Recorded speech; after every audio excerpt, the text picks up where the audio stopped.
लागते ऊंचा केला साजो, लागते ऊंचा केला साजो, लागतो ऊंचा केला साजो, लागते ऊंचा केला साजो, लाग ऋण झूना पानी जो, ऋण झूना पानी जो लागी मैं बस लिए समर्पण तन मन से मैं देवभूमि में आता हूँ। है भाग्य मेरा सौभाग्य मेरा मैं तुमको शीश नवाता हूँ।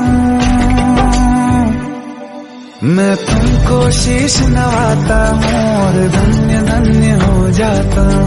मैं तुमको शीश नवाता हूँ और धन्य धन्य हो जाता हूँ। बस लिए समर्पण तन मन से मैं देवभूमि में आता हूँ। है भाग्य मेरा सौभाग्य मेरा मैं तुमको शीश नवाता हूँ। दादाजी आप अब हमें बताएंगे माँ हरियाली के बारे में। तो ठीक है बेटा, अपनी जानकारी के अनुसार सबसे पहले दीपावली की पूर्व संध्या पे सभी भगवत प्रेमी एवं सभी भक्तजनों का, सभी सज्जनों के लिए हमारी शुभकामनाएं। हरियाली देवी का मंदिर एक पौराणिक मंदिर, शंकराचार्य निर्मित मंदिर है और इसके पीछे कई किंवदंतियां हैं। जैसे कि एक किंवदंती ये भी है कि वो गांव में एक गाय थी और वो दूध नहीं देती थी, तो उसकी जो मालिक थे वो उसको पीटते थे। तो एक दिन उनको स्वप्न हुआ कि भाई जिस गाय को आप पीटते हैं, मारते हैं, वो हरियाली कांठा में भगवती का आप लिंग है। वो गाय उस आप लिंग पे अपने स्तनों से दूध सींचती है। तो ऐसे करते करते वो लोग ढूंढ करने के लिए गए, तो वहाँ उनको वो गाय मिली। इसलिए उस दिन से मंदिर का निर्माण हुआ। ये किंवदंती है, लेकिन शास्त्रों के अनुसार नंद गोप गृहे जाता यशोदा गर्भ संभवा। जब देवकी और वसुदेव की शादी, कंस की जो चचेरी बहन थी, सभी जानते हैं इतिहास को।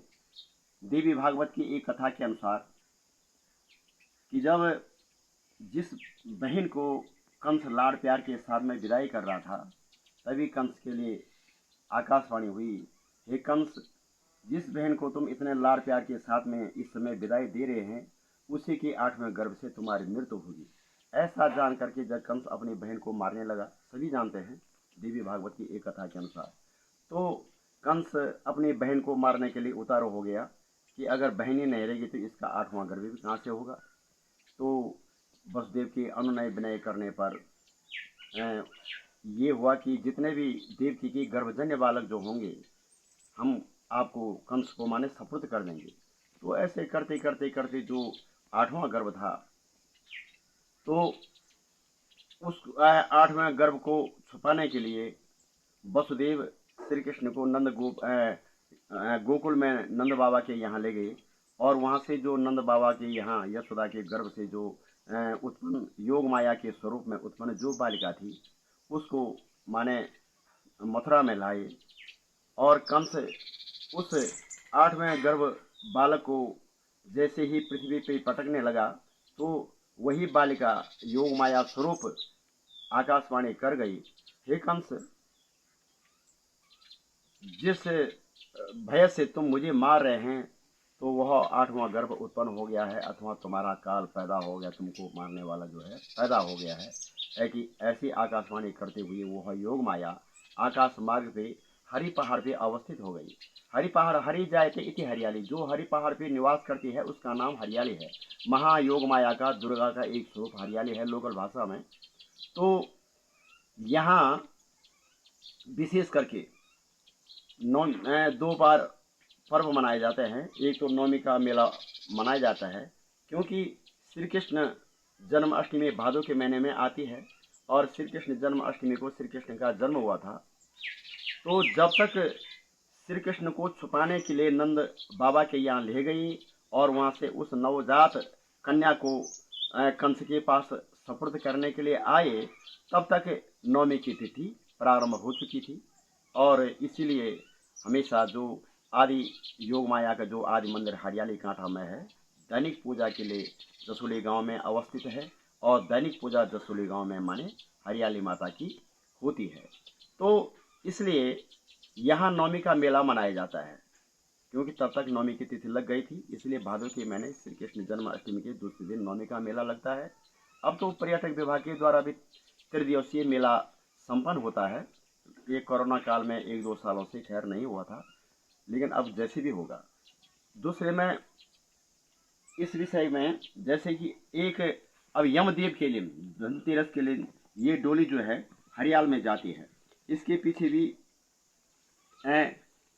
अष्टम्यां च चतुर्दश्यां नवम्यां चेक चेत सह श्रोचंती च ये भक्त्या मम महात्म्य। अष्टमी, चतुर्दशमी और नवमी की तिथि ये भगवती की अपनी तिथियां होती हैं। तो इसलिए जो जिसको हम धनतेरस कहते हैं, धनतेरस के दिन डोली हरियाली कांठे पे जाती है जसोली मंदिर से। इसकी 5 पूजाएं होती है। सर्वप्रथम पूजा जसोली गांव में, दूसरी पूजा एक स्थान है जिसका नाम चरपाणी है, तीसरी पूजा देवता का चौक कोजिमा गांव में होती है, जहाँ पे देवता का चौक है कोजिमा गांव में भगवती की पूजा होती है, और चौथी पूजा पंचरंगिया कहते हैं उस स्थान पे होती है, और 5वीं पूजा जो है वो हरियाली कांठा पे संपन्न होती है।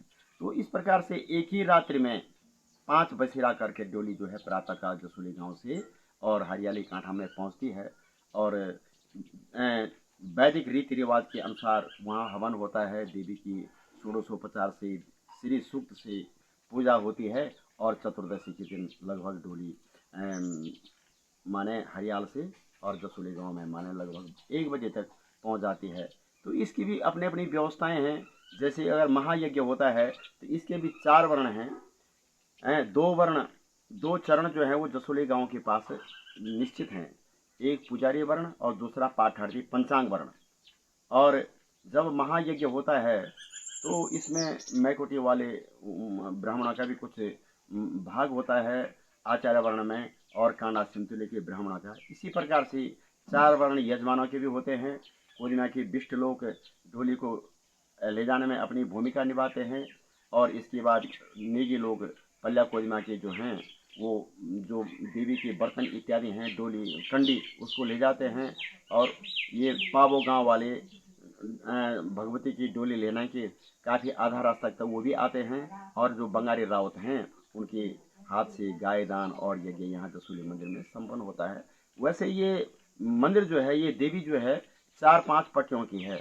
बछड़ सिंह, चरण सिंह, कनार सिंह, धनपुर, रानीगढ़, कुछ हिस्सा नागपुर का, कुछ हिस्सा चांदपुर का। वैसे तो भगवती जगत जननी है, सबकी माँ है, भगवती सबकी है, लेकिन जब विशेष पूजा होती है तो इन लोगों के राय के अनुसार ये एक व्यवस्था बनी हुई है। स्थानीय प्राथमिकता के अनुसार कि सभी लोगों की राय के अनुसार यज्ञ संपन्न होता है। 7 बजे जसोली मंदिर से प्रस्थान करती है, इसलिए कि रात में पंचरात्रि से मतलब है 5 पूजा होती है। तो एक ही रात में पंचरात्रि का व्यवधान है कि जो 5 पूजा होती है वो एक ही रात्रि में हो जाती है। तो इसलिए रात को यहाँ से डोली जाती है ताकि पंच पूजा एक ही रात्रि में हो जाए, पंच दशहरा।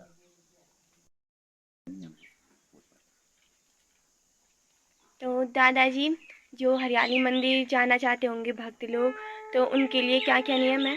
हाँ ठीक है, इसके लिए कई कड़े नियम हैं। इसलिए कि वह योग माया है। योग माया का मतलब उसका बाल्य स्वरूप, उसके मन में किसी प्रकार का कोई विकार, बाल्य अवस्था में तो किसी के मन में कोई भी विकार नहीं होता है। तो इसलिए वहाँ प्याज, लहसुन, मांस, मदिरा, किसी भी मादक पदार्थों का सेवन करना जो है वर्जित है। और जब हरियाली कांठा में देवी यात्रा के लिए जाते हैं तो कम से कम 7 दिन पहले से जो भी मादक पदार्थ हैं उनका त्याग करना पड़ता है, बिल्कुल सात्विक रूप से, क्योंकि उसकी पूजा सात्विकी होती है। इसलिए सात्विक प्रवृत्ति से ही वहाँ यात्रा की जाती है।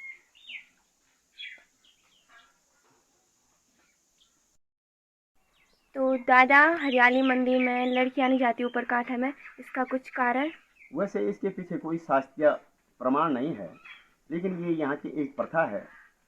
हो सकता है कि ये प्रथा इसलिए भी बनी होगी कि रात को जब यहाँ से यात्रियों का दल एक वीरान जंगल होते हुए जाता है, तो अगर स्त्री पुरुष का अगर युगल जोड़ा अगर कहीं जा रहा हो तो मन में किसी प्रकार के कोई विकार आदमी के उत्पन्न हो सकते हैं, इसलिए ये प्रथा भी बनी हुई है।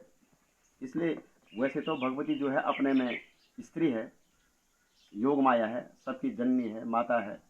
तो वहाँ जाने के लिए कोई शास्त्रीय प्रमाण ऐसा नहीं है कि वहाँ स्त्रियाँ नहीं जा सकती हैं, लेकिन इसके पीछे ये लौकिक प्रथा बनी हुई है कि ताकि किसी भी प्रकार से कोई विकार और कोई विकृति उत्पन्न हो जाए।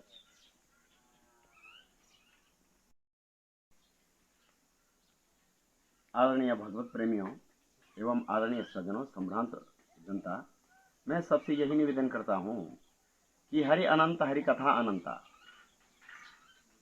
ईश्वर अपने में अनंत है, धर्म की व्याख्याएं अपने में अनंत है। हर किसी दार्शनिक ने अपने अपने तरफ से धर्म की व्याख्या लिखी, जो भी है अच्छा लिखा। उपनिषद के एक ऋषि महर्षि कणाद ने तो ये लिख दिया, यतो भेदयो निश्चय श्री सौ धर्म।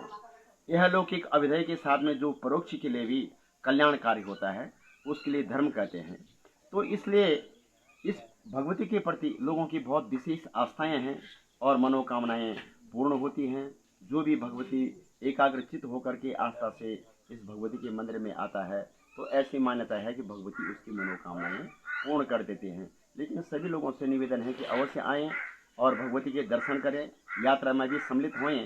लेकिन जो ये प्रथाएं हैं, मादक पदार्थों का सेवन इत्यादि, ये वर्जित करना पड़ेगा। और आप सभी लोगों के लिए अंतिम मैं हार्दिक रूप से धन्यवाद देता हूँ। तेरा जलसा निराला माँ, बोले शिव का शिवाला माँ, बोले फूल भी कलियां भी, बोले मुखवा की गलियां भी। तेरा जलसा निराला माँ, बोले शिव का शिवाला माँ, बोले फूल भी कलियां भी, बोले मुखवा की गलियां